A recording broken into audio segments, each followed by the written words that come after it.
Everyone welcome back to Shriram tutorial. आज आम दशम श्रेणी विज्ञान एक गुरुत्वपूर्ण अध्याय आरंभ करने को जाऊँ। से अध्यायटी है अम्ल क्षारक और लवण एसिड बेसेस एंड सॉल्ट। आम समस्ते दैनंदिन जीवन में लेंबू तेंतुली दही किंबा खाइबा सोडा भली जिनिस व्यवहार करिथाउ।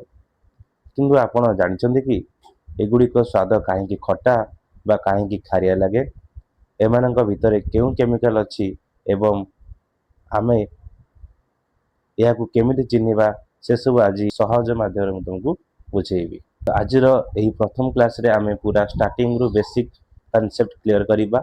आमे जानिबा अम्ल एवं क्षारक कौन, एमानकर भौतिक और रासायनिक गुण कौन एवं बिना चाखी केमिति सूचक इंडिकेटर साहाय्य एमाने को चिन्हट करा जाए। शेष जाए देखंतु जहाद्वारा आपणकर सब डाउट क्लियर हो जिवो।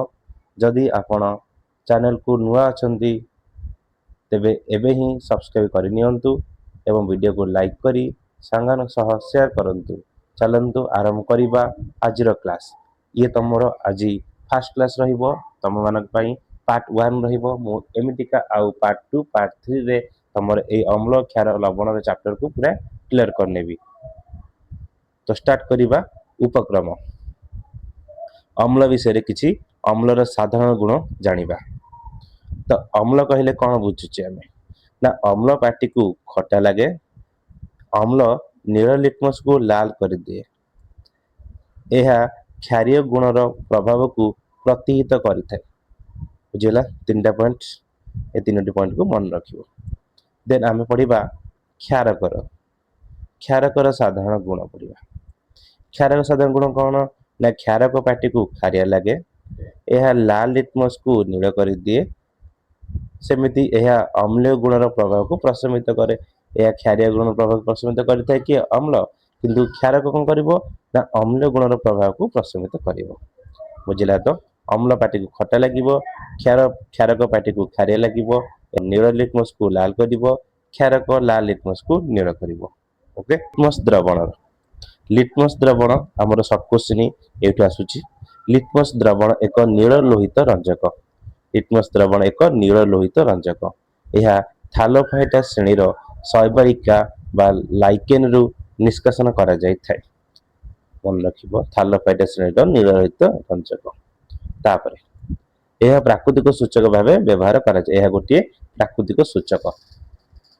हळदी सहीपरी एक प्रकार प्राकृतिक सूचक। आ गोटे प्राकृतिक सूचक किए ना हळदी।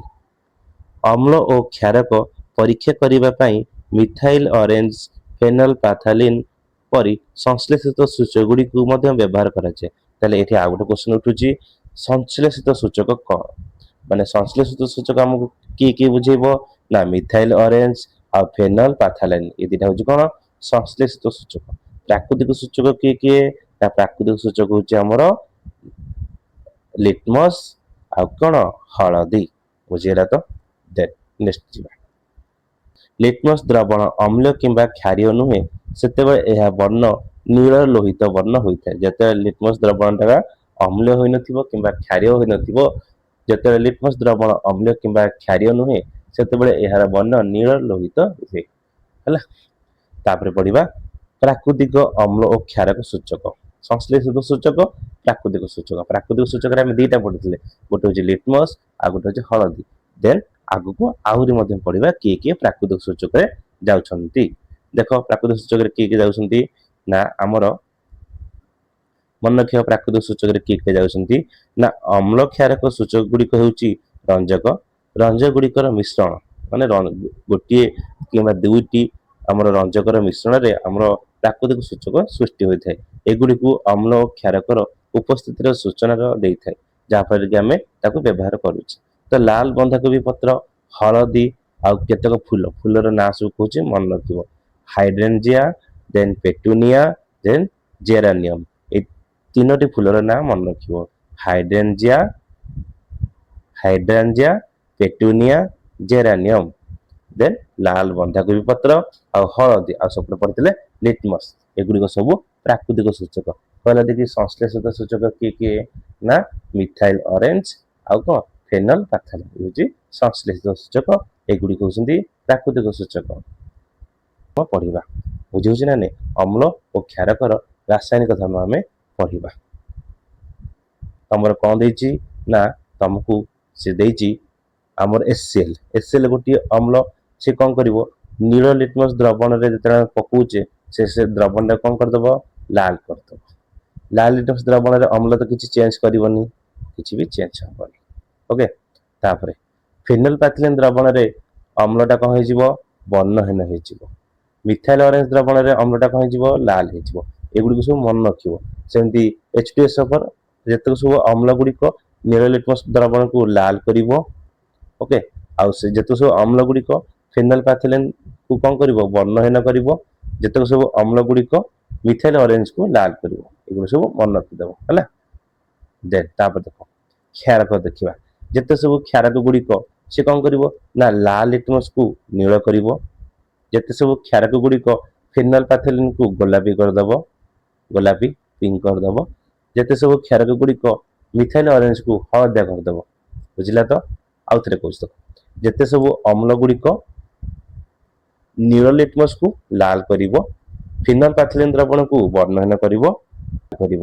ଯେତେ ସବୁ କ୍ଷାରକ ଗୁଡିକ ଲାଲ ଲିଟମସ କୁ ନୀଳ କରିବେ, ପାଥଲେନ୍ କୁ ଗୋଲାପୀ କରିବ, ଆଉ ମିଥାଇଲ ଅରେଞ୍ଜ କୁ ହଳଦିଆ କରିବ। ଏତିକି ମନେ ହେଲା ତ? ଯିବା ନେକ୍ସଟ କୁ। ଏହି ସୂଚକ ଗୁଡିକ ନିଜର ବର୍ଣ୍ଣ ପରିବର୍ତ୍ତନ ଦ୍ଵାରା ଆମକୁ ଜଣାଇ ଦିଏ ଯେ ଏହା ଅମ୍ଳ କିମ୍ବା କ୍ଷାରୀୟ। କେତେକ ପଦାର୍ଥ ଅଛି ଯାହାର ଅମ୍ଳ, ଅମ୍ଳୀୟ ଓ କ୍ଷାରୀୟ ମାଧ୍ୟମର ଗନ୍ଧର ପରିବର୍ତ୍ତନ ହୋଇଥାଏ। ମାନେ କେତେଗୁଡେ ଅମ୍ଳ, କେତେଗୁଡେ ପଦାର୍ଥ ଅଛି ଯାହାର ଗନ୍ଧର ପରିବର୍ତ୍ତନ ହୋଇଥାଏ ବା କ୍ଷାରୀୟ ଅନୁସାରେ ଗନ୍ଧଟା ପରିବର୍ତ୍ତନ ହୋଇଥାଏ। ସେଗୁଡିକୁ ଘ୍ରାଣ ସୂଚକ କୁହାଯାଏ। ତାହେଲେ ପଢିବା ଘ୍ରାଣ ସୂଚକ ସବୁ କିଏ ରହିଲେ ହେଲା। ଦେଖ ଘ୍ରାଣ ସୂଚକ ତାହେଲେ କିଏ ଯାଉଛନ୍ତି ନା ଆମର ଭାନିଲା ଯାଉଛି, ପିଆଜ ଯାଉଛି, ଆଉ ଲବଙ୍ଗ ତେଲ ବା ଲବଙ୍ଗ ଯାଉଛି। ଏଇ ତିନୋଟିକୁ କଣ କହନ୍ତି ଘ୍ରାଣ ସୂଚକ କହନ୍ତି। ଘ୍ରାଣ ସୂଚକ କିଏ କିଏ? ଭାନିଲା, ପିଆଜ ଆଉ ଲବଙ୍ଗ ବା ଲବଙ୍ଗ ତେଲ ଆଉ କଣ କହନ୍ତି ଘ୍ରାଣ ସୂଚକ କହନ୍ତି। ଧାତୁ ଅମ୍ଳ ସହ କେମିତି ପ୍ରତିକ୍ରିୟା କରୁଛି ଆଉ ଧାତୁଟି କ୍ଷାରକ ସହ କେମିତି ପ୍ରତିକ୍ରିୟା କରୁଛି ସେଇଟାକୁ ଆମେ ଦେଖିବା। ଜିଙ୍କ ନେଲେ Zn ନେଲେ ଜିଙ୍କ ଧାତୁ। Zn ଯେତେବେଳେ ଆମେ କଣ କଲେ ଗୋଟେ ଅମ୍ଳ ସହ ପ୍ରତିକ୍ରିୟା କଲେ ଡାଇଲ୍ୟୁଟେଡ୍ H2SO4 କୁ ନେଲେ, ଦେନ୍ ଆମକୁ ଆସିଲା କଣ ନା ZnSO4 ଆସିଲା ପ୍ଲସ H2 ବାହାରିଲା। ତାହେଲେ ଅମ୍ଳ ଯେତେବେଳେ ତାହେଲେ ଧାତୁ ଯେତେବେଳେ ଅମ୍ଳ ସହ ପ୍ରତିକ୍ରିୟା କରେ ଆମର ଲବଣ ସୃଷ୍ଟି ହୁଏ, ତା ସହିତ ହାଇଡ୍ରୋଜେନ ଗ୍ୟାସ ବି ସୃଷ୍ଟି ହୁଏ। ଦେଖ Zn plus H2SO4 gives rise to ZnSO4 plus H2 ହେଲା। ତାହେଲେ ଧାତୁ ଯେତେବେଳେ ଅମ୍ଳ ସହ ପ୍ରତିକ୍ରିୟା କରେ ଆମକୁ ଲବଣ ଦିଏ, ତା ସହିତ ହାଇଡ୍ରୋଜେନ ଗ୍ୟାସ ଦିଏ। ମନେ ରଖିବ କୋଉ ଗ୍ୟାସ ନିର୍ଗତ ହଉଛି ହାଇଡ୍ରୋଜେନ ଗ୍ୟାସ। ସେମିତି ଆମେ ଧାତୁକୁ କଣ କରିବା ନା କ୍ଷାରକ ସହ ପ୍ରତିକ୍ରିୟା କରିବା। ଧାତୁ ଯେତେବେଳେ କ୍ଷାରକ ସହ ପ୍ରତିକ୍ରିୟା କରେ ସେତେବେଳେ ଆମକୁ କଣ ଦିଏ ନା ସେଇ ଲବଣ ଦିଏ ଆଉ ଗୋଟେ ହାଇଡ୍ରୋଜେନ ଗ୍ୟାସ ଦିଏ। ଦେଖ ଏଥିରେ ଧାତୁଟି କିଏ, ଏଥିରେ ଧାତୁଟି କିଏ ତା ଧାତୁଟି ହଉଛି Zn। ଏଠି ଧାତୁଟି କିଏ ନା Zn। ଯେତେବେଳେ Zn କୁ ନେଉଛେ ଜିଙ୍କ ନେଉଛେ ଆଉ କାହା ସହ ପ୍ରତିକ୍ରିୟା କରୁଛେ ଗୋଟିଏ କ୍ଷାରକ ସହିତ ପ୍ରତିକ୍ରିୟା କରୁଛେ NaOH ସୋଡିୟମ ହାଇଡ୍ରୋକ୍ସାଇଡ ସହ ପ୍ରତିକ୍ରିୟା କରୁଛେ କଣ ସୃଷ୍ଟି ହଉଛି ନା Na2ZnO2 ଆର ନାମ ହଉଛି ସୋଡିୟମ ଜିଙ୍କେଟ ପ୍ଲସ ଇଏ ହଉଛି ଗୋଟେ ଲବଣ ପ୍ଲସ H2 ହାଇଡ୍ରୋଜେନ ଗ୍ୟାସ। ତାହେଲେ ଏଠି ବି ଧାତୁଟି ଯେତେବେଳେ କ୍ଷାର ସହ ପ୍ରତିକ୍ରିୟା କଲା ଆମର ଲବଣ ଦେଲା ତା ସହିତ ହାଇଡ୍ରୋଜେନ ଗ୍ୟାସ ଦେଲା। ତାହେଲେ ତମେ ଏଠି କଣ ଜାଣିଲ ନା ଧାତୁ ଆମର ଅମ୍ଳ ସହ କିମ୍ବା କ୍ଷାର ସହ ପ୍ରତିକ୍ରିୟା କଲେ ଆମକୁ ଲବଣ ଦିଏ ତା ସହିତ ହାଇଡ୍ରୋଜେନ ଗ୍ୟାସ ଦିଏ। ମନେ ହେଲା ତ? ଧାତୁ ଅମ୍ଳ କିମ୍ବା କ୍ଷାରକ ସହିତ ପ୍ରତିକ୍ରିୟା କଲେ ଆମକୁ ଲବଣ ଦିଏ ତା ସହିତ ହାଇଡ୍ରୋଜେନ ଗ୍ୟାସ ଦିଏ। ବୁଝିଲା ତ? ଏଇ ଯୋଉ H2 ଗ୍ୟାସ ଟି ବି ବାହାରିଲା ସେଇଟା H2 ଗ୍ୟାସ କି ଆଉ କଣ ଆମେ ଜାଣିବା ପାଇଁ ତାର ଗୋଟେ ପରୀକ୍ଷା ଅଛି। ତ ସେ ଦାନା ଗୁଡିକ ସ୍ପଷ୍ଟ ଭାବରେ ବର୍ଣ୍ଣହୀନ ଆଉ ଗନ୍ଧହୀନ ଗ୍ୟାସ ଉତ୍ପନ୍ନ ହୋଇ ସାବୁନ ପାଣି ମଧ୍ୟରେ ଫୋଟକା ସୃଷ୍ଟି କରେ। ସେଇ ଗ୍ୟାସକୁ ଯେତେବେଳେ ଆମେ ନେଇକି ଗୋଟେ ସାବୁନ ପାଣି ମଧ୍ୟରେ ଆମେ ଭର୍ତ୍ତି କରିବା ସେ ଗ୍ୟାସକୁ, ତେବେ ସେ ସାବୁନ ପାଣିଟା କଣ ହବ ଫୋଟକା ସୃଷ୍ଟି ହବ। ଆଉ ସାବୁନ ଫୋଟକା ଗୁଡିକ ଥିବା ଗ୍ୟାସ ଜୋରରେ ଶବ୍ଦ କରି ଜଳିବ। ଆଉ ସାବୁନ ଫୋଟକା ଗୁଡିକ ଥିବା ଗ୍ୟାସ ଗୁଡିକ ଜୋରରେ ଶବ୍ଦ କରି ଜଳିବ। ଦେଖ ସେତେବେଳେ ଆମେ ଦେଖ ଯୋଉ ଏଇଟା H2 ଗ୍ୟାସ ବୋଲି ଜାଣିବା କେମିତିକା। ଦେଖ ଏଠି ଅଛି ଆମର ସାବୁନ ପାଣି ଅଛି, ए साबुन पानी रे जेते हमर से गैस को हम जेते आनी भर्ती कले तो एथे कोन हला हमर फटका सृष्टि हला सब देखो फटका सब सृष्टि हेची ए फटका पाखरे यदि गोटे मोहम्मती को नेकी जळुचे मोहम्मती को नेकी हम देखुचे तेबे से जोरे शब्द सहित हाइड्रोजन गैस जळिबा स्टार्ट हेउची अब से मोहम्मतीटा लिभि जाउची एतिके मन रखियो बुझिला तापर जोटा हम देखिले हमर अम्ल धातु सह प्रतिक्रिया कला लवण हाइड्रोजन गैस सृष्टि कला जिंक सहित लघु गंधक सल्फ्यूरिक एसिड H2SO4 लघु गंधक अम्ल कहंती बा ताको सल्फ्यूरिक एसिड कहंती तो जिंक सल्फेट बाहरला ZnSO4 कोन कहंती zinc sulphate then H2 gas माने उज्जन गैस सृष्टि हुए सुन धातु गुडी को तो हम देखिले अम्ल सह प्रतिक्रिया कले लवण प्लस जल सृष्टि लवण प्लस हाइड्रोजन गैस सृष्टि करूची तो केतेक धातु अछंती से गुडी को अम्ल सह प्रतिक्रिया करंती नै से गुडी को कोन कोन ना गोल्ड कपर सिल्वर एही भली धातु अम्ल सह रासायनिक प्रतिक्रिया करंती नाही ए पॉइंट के मन रखिबो तापरे धातु गुडी को क्षार माध्यम प्रतिक्रिया केतेक धातु क्षार सह प्रतिक्रिया करी उज्जन गैस निर्गत करंती किंतु समस्त धातु क्षार सह प्रतिक्रिया करंती एठी भी ए पॉइंट भी मन रखिबा जे समस्त धातु क्षार सह भी प्रतिक्रिया करंती नाही अब तो अम्ल सह प्रतिक्रिया करंती नहीं ना गोल्ड कपर सिल्वर एगुडी को अम्ल सह प्रतिक्रिया करंती नाही मैं जेतेबेले धातु को क्षारक सहित प्रतिक्रिया करथिले हमर सोडियम जिंकेट बाहरथिला ता सहित H2 गैस बाहरथिला एटा हम देखिचे आगुरु तो एटा आ किछ असुविधा नाही हला जिंक एटा होची सोडियम हाइड्रोक्साइड एटा होची सोडियम जिंकेट Na2ZnO2 होची सोडियम जिंकेट ता सहित H2 गैस हला ताहले कहले देखि अम्ल किंबा क्षारक जेतेबेले धातु सह प्रतिक्रिया कला हम कोन सृष्टि करंती ना लवण plus Ujjain gas hydrogen gas सृष्टि करे एटा को भल भाबरे मन रखिबो परीक्षा रे क्वेश्चन आसी पारे धातव कार्बोनेट और धातव हाइड्रोजन कार्बोनेट अम्ल सहित प्रतिक्रिया धातव कार्बोनेट कहले गोटे धातु थिबो ता सहित CO3 लागि थिबो सेमतिका धातव हाइड्रोजन कार्बोनेट कहले गोटे धातु थिबो गोटे S लागि थिबो पुनी CO3 लागि थिबो हैला एटा कहंती धातव कार्बोनेट एटा कहंती धातव हाइड्रोजन कार्बोनेट ए को निगाम का सहित प्रतिक्रिया करिबा अम्ल सहित रासायनिक प्रतिक्रिया करिबा चलो देखिबा कोन कहै धातव कार्बोनेट बुझिला तो एठी गोटे धातु लगे देबो यदि NaCO3 लिखि देबा NaCO3 ओ धातु NaHCO3 ए गोटे होची को धातव हाइड्रोजन कार्बोनेट कार्बोनेट रे खाली CO3 हाइड्रोजन कार्बोनेट रे हमर HCO3 ए को निगाम का सहित प्रतिक्रिया करिबा अम्ल सह रासायनिक प्रतिक्रिया करिबा देखो अम्ल और धातव कार्बोनेट मध्य रे प्रतिक्रिया अम्ल गोटे नबा HCl धातव कार्बोनेट नबा माने Na2CO3 को जतले HCl सहित प्रतिक्रिया करूचे हमर लवण सृष्टि करूची जल सृष्टि करूची कार्बन अंगारक अम्ल गैस सृष्टि करूची कार्बन डाइऑक्साइड गैस सृष्टि करूची ताले ई पॉइंट मन रख जतले अम्ल धातव कार्बोनेट सहित प्रतिक्रिया करे हमको कोन दिए ना लवण जल आ अंगारक अम्ल सृष्टि करे मन हले तो सही टाइप रो पुनी देखिबा देखो तापर हम कोन नबा ना अम्ल और धातव हाइड्रोजन कार्बोनेट मध्य प्रतिक्रिया करबा गोटे अम्ल नबा आ गोटे धातव हाइड्रोजन कार्बोनेट को नबा ता सहित ता मध्य प्रतिक्रिया करबा देखिबा कोन बाहरुची देखो आमे गोटे कोन नेले गोटे अम्ल नउचे अम्ल होची HCl धातव हाइड्रोजन कार्बोनेट माने NaCO3 तो जेते अम्ल को धातव हाइड्रोजन कार्बोनेट सहित प्रतिक्रिया करूचे हमर लवण बाहरुची NaCl plus carbon dioxide CO2 gas बाहरुची प्लस जल बाहरुची तले डी कम मन रहला ना तमर अम्ल धातव कार्बोनेट किंबा धातव हाइड्रोजन कार्बोनेट सहित प्रतिक्रिया करी तुमको लवण दिए तुमको जल दिए और अंगारक अम्ल गैस दिए लवण दिए जल दिए अंगारक अम्ल गैस दिए बुझिला तो ठीक अछि नेक्स्ट रे कोन देखिबा ना अम्ल और क्षारकर परस्पर सह प्रतिक्रिया माने आमे गोटे अम्ल और क्षारक को लेकी प्रतिक्रिया करिबा देखिबा कोन बाहरुची देखो गोटे छोटिया परीक्षाटा अछि एक्टिविटी 6 सेटा देखि नबा गोटे परीक्षा नळी रे 2 ग्राम रो गोटे परीक्षा नळी रे 2 मिलीग्राम रो लघु सोडियम हाइड्रोक्साइड माने NaOH नबा ता सहित 2 बुंदा फेनल पथालिन मिसाई एक एही द्रवण को कोन करिबा ना किछि लघु लवण आम्ल माने HCl कोन करिबा ना बुंदा बुंदा करी आ पर पकेबा का पर पकेबा जो NaOH आउ फेनल पाथिलिन पकेबा पकेला परे से फेनल पाथिलिन रंगटा कोन हबो वर्ण बदली जीवो बुझिला नै वर्णटा बदली जीवो तले वर्णटा बदली जायछि पुनी सेतले कोन करिबा ନା ସେଇ ମିଶ୍ରଣରେ ପୁଣି ସୋଡ଼ିୟମ ହାଇଡ୍ରକ୍ସାଇଡ୍ ମାନେ NaOH NaOH ହେଉଛି ଗୋଟେ କ'ଣ କ୍ଷାରୀୟ। ତ ଏଇଟାକୁ ଆମେ ପକେଇବା, ଗୁଣାଦ କରି ପକେଇବା। ପକେଇଲା ପରେ କ'ଣ ହବ ନା ଆମେ ଜାଣିଛେ ଯେ ଫେନଲ ପଥାଲିନକୁ କ୍ଷାରକ କ'ଣ କରେ ପିଙ୍କ କଲର କରିଦିଏ। ତେବେ ଫେନଲ ପଥାଲିନ ରଙ୍ଗଟା ତାହେଲେ କ'ଣ ହେଇଯାଇଥିବ ଗୋଲାପୀ କଲର ହେଇଯିବ। ଦେଖିବା କୋଉ କଲର ହେଇଛି।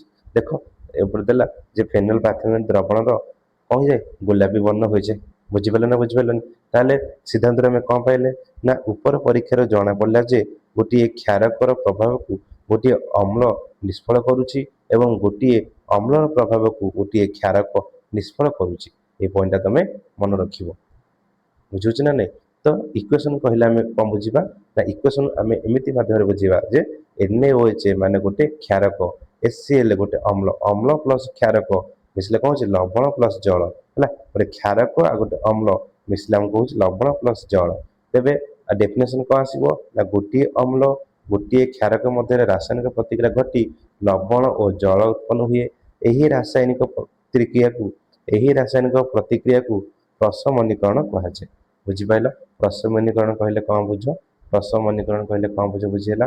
ଦେଖ ଆଉଥରେ କହୁଛି ଗୋଟିଏ ଅମ୍ଳ ଏବଂ ଗୋଟିଏ କ୍ଷାରକ ମଧ୍ୟରେ ରାସାୟନିକ ପ୍ରତିକ୍ରିୟା ଘଟି ଲବଣ ଓ ଜଳ ଉତ୍ପନ୍ନ ହୁଏ। ଏହି ରାସାୟନିକ ପ୍ରତିକ୍ରିୟାକୁ ପ୍ରଶମନୀକରଣ କୁହାଯାଏ। ମାନେ କ୍ଷାରକ ପ୍ଲସ ଅମ୍ଳ gives rise to ଲବଣ ପ୍ଲସ ଜଳ। ଓକେ, ଯିବା ନେକ୍ସଟ। ତ ତାପରେ ଦେଖିବା ଧାତବ ଅକ୍ସାଇଡ ଅମ୍ଳ ସହିତ ରାସାୟନିକ ପ୍ରତିକ୍ରିୟା। ଧାତବ ଅକ୍ସାଇଡକୁ ଆମେ ଅମ୍ଳ ସହିତ ରାସାୟନିକ ପ୍ରତିକ୍ରିୟା କରିବା। ଧାତବ ଅକ୍ସାଇଡ କହିଲେ ମାନେ ଗୋଟେ ଧାତୁରେ କ'ଣ ଲାଗିଥିବ O ଲାଗିଥିବ। ଯେମିତିକି କପର ଅକ୍ସାଇଡ ସଂକେତ CuO। এই କପର ଅକ୍ସାଇଡକୁ ଆମେ ନେଇକି କ'ଣ କରିବା ଗୋଟିଏ ଅମ୍ଳ ସହିତ ପ୍ରତିକ୍ରିୟା କରିବା। ଦେଖିବା କ'ଣ ବାହାରୁଛି। ଦେଖ ଆମେ ଏଠି କଲେ ଯେ ଧାତବ ଅକ୍ସାଇଡ ଅମ୍ଳ ସହିତ ରାସାୟନିକ ପ୍ରତିକ୍ରିୟା କଲେ ଲବଣ ଓ ଜଳ ଉତ୍ପନ୍ନ ହୁଏ। ତେଣୁ ଧାତବ ଅକ୍ସାଇଡ ଗୁଡ଼ିକ କ୍ଷାରୀୟ ଅକ୍ସାଇଡ କୁହାଯାଏ। ଦେଖ ଧାତବ ଅକ୍ସାଇଡ ମାନେ କପର ଅକ୍ସାଇଡ CuO, ଗୋଟେ ଅମ୍ଳ ନେଲେ HCl, ପ୍ରତିକ୍ରିୟା କଲେ କ'ଣ ବାହାରିଲା ଲବଣ ଆଉ ଜଳ ବାହାରିଲା ହେଲା। କପର କ୍ଲୋରାଇଡ ହେଉଛି ଗୋଟେ ଲବଣ, ତା ସହିତ ଜଳ ବାହାରିଲା ହେଲା। ତ ଏଠି ଦେଖ ଯେତେ ସବୁ ଧାତବ ଅକ୍ସାଇଡ ଗୁଡ଼ିକ ସେ ସବୁ ହେଉଛି କ୍ଷାରୀୟ। ମନେ ରଖିବା ପାଇଁ ଗୋଟେ ସର୍ଟ ଟ୍ରିକଟା କହୁଛି MOB। MOB ର ଅର୍ଥ ହେଉଛି ମେଟାଲ ଅକ୍ସାଇଡ, ବି ହେଉଛି କ'ଣ ବେସ୍। ତ ମେଟାଲ ଅକ୍ସାଇଡ ଗୁଡ଼ିକ ସବୁ ହେଉଛି ବେସ୍, ବେସ୍ ମାନେ କ୍ଷାରୀୟ। ତ ମେଟାଲ ଅକ୍ସାଇଡ ଗୁଡ଼ିକ ହେଉଛନ୍ତି କ'ଣ କ୍ଷାରୀୟ। ତ ତମେ ଏଇ ସର୍ଟ ଫର୍ମଟା ମନେ ରଖ MOB। MOB କହିଲେ ମେଟାଲ ଅକ୍ସାଇଡ ବେସ୍। ଓକେ, ତ ଯେତେକ ମେଟାଲ ଅକ୍ସାଇଡ ଯେତେକ ଧାତବ ଅକ୍ସାଇଡ ଗୁଡ଼ିକ ସେ ସବୁତିକି କ୍ଷାରୀୟ। ଦେନ୍ ତାପରେ ଦେଖିବା ଅଧାତବ ଅକ୍ସାଇଡ। ତାପରେ ଆମେ କ'ଣ ଦେଖିବା ଅଧାତବ ଅକ୍ସାଇଡକୁ କ୍ଷାରକ ସହିତ ରାସାୟନିକ ପ୍ରତିକ୍ରିୟା କଲେ। ସେଠି ଆମେ କ'ଣ କରିଥିଲେ ଧାତବ ଅକ୍ସାଇଡକୁ ଅମ୍ଳ ସହିତ ପ୍ରତିକ୍ରିୟା କଲେ, ଏଠି ଅଧାତବ ଅକ୍ସାଇଡକୁ କ୍ଷାରୀୟ ସହିତ ରାସାୟନିକ ପ୍ରତିକ୍ରିୟା କରିବା। ଦେଖ ତମର ଗୋଟେ ପଏଣ୍ଟ ସେ କହୁଛି ଯେ କ୍ୟାଲସିୟମ ହାଇଡ୍ରକ୍ସାଇଡ ଗୋଟିଏ କ୍ଷାରକ ମାନେ କ୍ୟାଲସିୟମ ହାଇଡ୍ରକ୍ସାଇଡ CaOH2 ଇଏ ହେଉଛି ଗୋଟେ କ୍ଷାରକ। ଏହା କାର୍ବନ ଡାଇଅକ୍ସାଇଡ ସହିତ ରାସାୟନିକ ପ୍ରତିକ୍ରିୟା କଲେ ଲବଣ ଜଳ ସୃଷ୍ଟି ହୁଏ।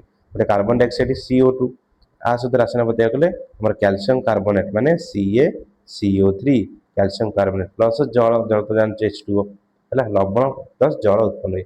ଆଉ ଏଇଠି ଗୋଟେ ପଏଣ୍ଟ ମନେ ରଖ ଅଧାତବ ଅକ୍ସାଇଡ ଗୁଡ଼ିକ ଅମ୍ଳୀୟ। ସେଠି କ'ଣ ମନେ ରଖିଥିଲ ଧାତବ ଅକ୍ସାଇଡ ଗୁଡ଼ିକ କ୍ଷାରୀୟ, ଏଠି ଅଧାତବ ଅକ୍ସାଇଡ ଗୁଡ଼ିକ ଅମ୍ଳୀୟ। ବୁଝିଲା?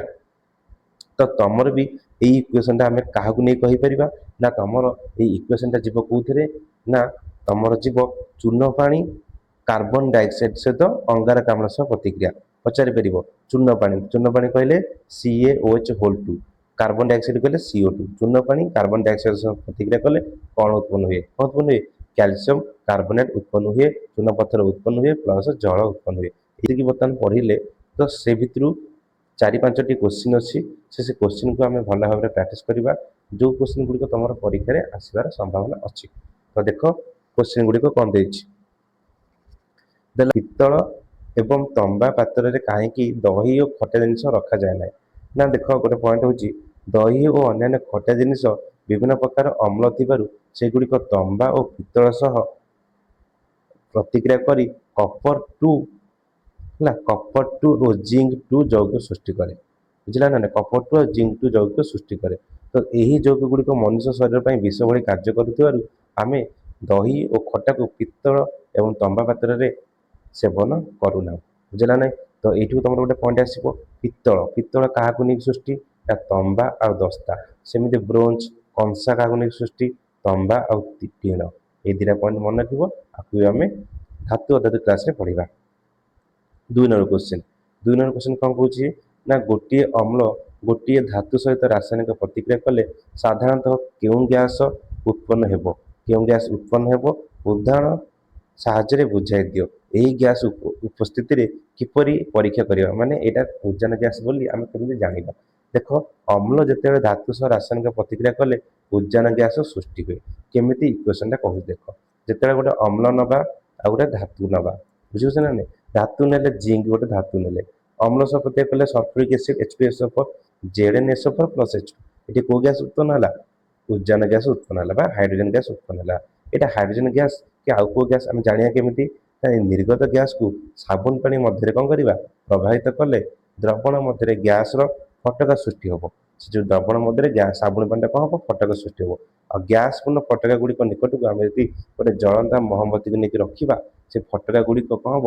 ପପ୍ ଶବ୍ଦ କରି, ମନେ ରଖିବ କୋଉ ଶବ୍ଦ କରି? ପପ୍ ଶବ୍ଦ କରି କ'ଣ ହେବ? ଫାଟି ଯିବ ଆଉ ମହମବତୀ ଶିଖା ଲିଭିଯିବ। ଏଥିରୁ ଜଣାଗଲା ଯେ ସେ ନିର୍ଗତ ଗ୍ୟାସ ହେଉଛି ହାଇଡ୍ରୋଜେନ ଗ୍ୟାସ। ତ ଆଉ ଗୋଟେ କ୍ୱେଶ୍ଚିନ୍ ପ୍ରାକ୍ଟିସ୍ କରିବା। ଏକ ଧାତବ ଯୌଗିକ ହେଉଛି ଏ, ଗୋଟେ ଧାତବ ଯୌଗିକ ସେ ହେଉଛି ଏ, ଲଘୁ ହାଇଡ୍ରୋକ୍ଲୋରିକ ଏସିଡ ସହ ରାସାୟନିକ ପ୍ରତିକ୍ରିୟା କରି ବୁଦବୁଦନ ସୃଷ୍ଟି କରେ। ନିର୍ଗତ ହେଉଥିବା ଗ୍ୟାସ ଏକ ଜଳୁଥିବା ମହମବତୀକୁ ଲିଭାଇ ଦିଏ। ଯଦି ଉତ୍ପନ୍ନ ହେଉଥିବା ଯୌଗିକ ଗୁଡ଼ିକ ମଧ୍ୟରୁ ଗୋଟିଏ ହେଉଛି କ୍ୟାଲସିୟମ କ୍ଲୋରାଇଡ୍ ହୋଇଥାଏ, ତେବେ ଏହି ରାସାୟନିକ ପ୍ରତିକ୍ରିୟା ପାଇଁ ସମତୁଲ ସମୀକରଣଟି ଲେଖ। ଦେଖ କ'ଣ କରାଯାଉଛି। କ୍ୟାଲସିୟମ କାର୍ବୋନେଟ୍ ଲଘୁ ହାଇଡ୍ରୋକ୍ଲୋରିକ ଏସିଡ ସହ ରାସାୟନିକ ପ୍ରତିକ୍ରିୟା କଲେ ବୁଦବୁଦନ ସୃଷ୍ଟି ହେବା ସହିତ କ୍ୟାଲସିୟମ କ୍ଲୋରାଇଡ୍ ଜଳ ଓ ଅଙ୍ଗାରକାମ୍ଳ ଗ୍ୟାସ ଉତ୍ପନ୍ନ ହୁଏ।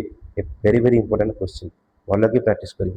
ଦେଖ କ୍ୟାଲସିୟମ କାର୍ବୋନେଟ୍ CaCO3 ପ୍ଲସ୍ ଲଘୁ hydrochloric acid HCl gives rise to calcium chloride CaCl2 plus ଜଳ ପ୍ଲସ୍ କାର୍ବନ ଡାଇଅକ୍ସାଇଡ୍ ଆଉ କ'ଣ କରେ? ବୁଦବୁଦନ ସୃଷ୍ଟି କରେ। ଏଇ ପଏଣ୍ଟଟା ଭଲ ଭାବରେ ମନେ ରଖିବ। ତ ଦେଖ ଇଏ ଥିଲା ତମର, ମୁଁ ତମକୁ କ'ଣ କହିଥିଲି ଯେ ଆମେ ଏଇ ବିଷୟଟାକୁ ଅମ୍ଳ କ୍ଷାର ଲବଣ ବିଷୟଟାକୁ 3ଟି ପାର୍ଟରେ ବିଭକ୍ତ କରିଛେ। ଇଏ ଥିଲା ଫାଷ୍ଟ ପାର୍ଟର ଭିଡ଼ିଓଟି। ତ ଏଇ ଭିଡ଼ିଓରେ ଆମେ ଯେତିକି ବି ପାଠ ପଢ଼େଇଲେ ଆଉ କିଛି କ୍ୱେଶ୍ଚିନ୍ ଗୁଡ଼ିକ କଲେ, ତ ତମେମାନେ ଏଇ ଭିଡ଼ିଓଟିକୁ ଭଲ ଭାବରେ ଦେଖିବ ଆଉ ଭଲ ଭାବରେ ଏତିକି ପ୍ରାକ୍ଟିସ୍ କରିବ। ଦେନ୍ ଆମର ଆଉ 2ଟି ପାର୍ଟ ରହିଲା। ସେ 2ଟି ପାର୍ଟରେ ଆମେ ଅମ୍ଳ କ୍ଷାର ଲବଣକୁ ପୁରାପୁରି କ୍ଲିୟର କରିନେବା। ତ ତମେମାନେ ସମସ୍ତେ ଆଉ 2ଟି ଭିଡ଼ିଓକୁ ଅପେକ୍ଷା କରିବ। ମୁଁ ସେ 2ଟି ଭିଡ଼ିଓଟି ଆଉ 2-3 ଦିନ ଭିତରେ ପୋଷ୍ଟ କରିଦେବି। ତାକୁ ଏ 3ଟି ଭିଡ଼ିଓକୁ ଭଲ ଭାବରେ ପ୍ରାକ୍ଟିସ୍ କରିନେବ, ଯାହାଫଳରେ ତୁମର ଦେନ୍ ଆମେ 50ଟା 60ଟା MCQ ଆଣିବା, ତାକୁ ମଧ୍ୟ ପ୍ରାକ୍ଟିସ୍ କରିନେବା। ତ ଏମିତି ଆମେ ଦଶମର ପ୍ରତ୍ୟେକ ସାଇନ୍ସ କ୍ଲାସ୍କୁ ଡିସ୍କସନ୍ କରିବା, ତା ସହିତ ମ୍ୟାଥ୍ କ୍ଲାସ୍କୁ ଡିସ୍କସନ୍। ଯଦି ମୋର ଏ ପାଠପଢ଼ା ତୁମକୁ ଭଲ ଲାଗୁଥାଏ, ମୁଁ ଯାହା ବି ତୁମକୁ ବୁଝୁଛି ତୁମେ ବୁଝିପାରୁଥିବ, ତେବେ ଭିଡ଼ିଓକୁ ଗୋଟେ ଲାଇକ୍ କରିନେବ। ଚ୍ୟାନେଲକୁ ନୂଆ କରି ଭିଜିଟ୍ କରିଥିଲେ ଚ୍ୟାନେଲକୁ ସବସ୍କ୍ରାଇବ୍ କରିନେବ ଆଉ ସାଙ୍ଗମାନଙ୍କ ପାଖକୁ ଚ୍ୟାନେଲଟିକୁ ସେୟାର କରିନେବ, ଯାହାଫଳରେ କି ସେମାନେ ମଧ୍ୟ ତୁମ ପରି ପଢ଼ିପାରିବେ। ତ ଆମେ ଚାହିଁବା ଯେ କେମିତି ସମସ୍ତେ ଭଲ ମାର୍କ ସାଇନ୍ସ ମ୍ୟାଥ୍ ରଖିବେ, ବୁଝୁଛୁ ନା ନାହିଁ? ସେଥିପାଇଁ ସମସ୍ତେ ଜଣ ସାଙ୍ଗମାନଙ୍କୁ ଚ୍ୟାନେଲଟିକୁ ସେୟାର କର। ତ ରହୁଛି, ଧନ୍ୟବାଦ।